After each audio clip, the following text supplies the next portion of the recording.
بڑی دنیا پھری ہے، جتنا اسپین میں جا کے دکھ ہوا کہیں نہیں ہوا۔ اس بات کا دکھ نہیں تھا کہ 800 سال کی حکومت ختم ہو گئی، دکھ اس پر میں مسجد قرطبہ میں کھڑا رو رہا تھا۔ میں اس بات پہ نہیں رویا کہ مسجد گرجا بن گئی، گرجا بن چکی ہے، تھوڑی سی جگہ کور کی ہوئی ہے مسجد کی، لیکن وہاں نماز پڑھنے کی اجازت نہیں، باقی ساری مسجد گرجا بن چکی ہے، بڑے بڑے بت ہیں، بڑی بڑی تصویریں، بالکل سینٹر میں گرجا ہے۔ نہیں، اس میں نہیں رویا، رویا اس بات پر محراب کے سامنے کھڑا تھا اور مجھے وہاں قرطبی نظر آ رہے تھے نماز پڑھاتے ہوئے، ابن عربی کے فلسفے نظر آ رہے تھے، اللہ کی معرفت کی گتھیاں سلجھا رہے تھے، بقی ابن مخلد کا درس حدیث نظر آ رہا تھا، قرطبی کا درس تفسیر نظر آ رہا تھا، یحییٰ بن یحییٰ اندلسی کی درس حدیث کی مجلس نظر آ رہی تھی، لیکن وہ میرے خوابوں میں تھا، باہر تو بت پڑے ہوئے تھے۔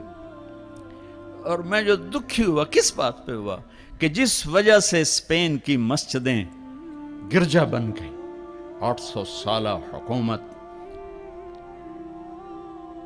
زیر و زبر ہو گئی، وہ ساری وجہ میرے دیس پاکستان میں موجود ہیں، اور کوئی نہیں سمجھ رہا، کوئی نہیں سمجھ رہا۔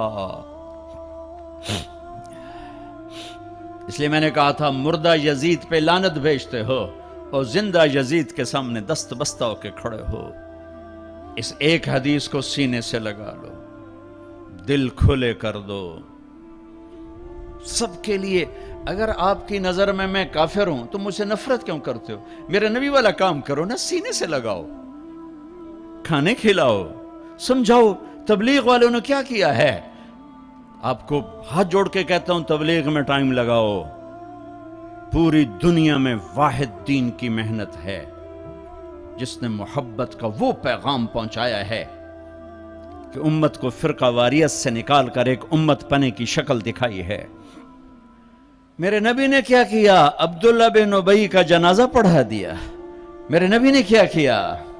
منافق مسجد میں بیٹھے ہوتے تھے اور آپ کو ایک ایک منافق کا پتہ تھا، یہ منافق، یہ منافق، یہ منافق، کبھی نہیں مجلس سے اٹھایا۔ تو ایک کام تو یہ کرو کہ اپنے دل کو نفرتوں سے پاک کرو۔ امت بن کے رہنا زیادہ پسندیدہ ہے اللہ رسول کو، یا کسی فرقے کا جھنڈا اٹھا کے کھڑے ہونا اللہ رسول کو زیادہ پسند؟ رہو اپنے اپنے فرقوں میں رہو۔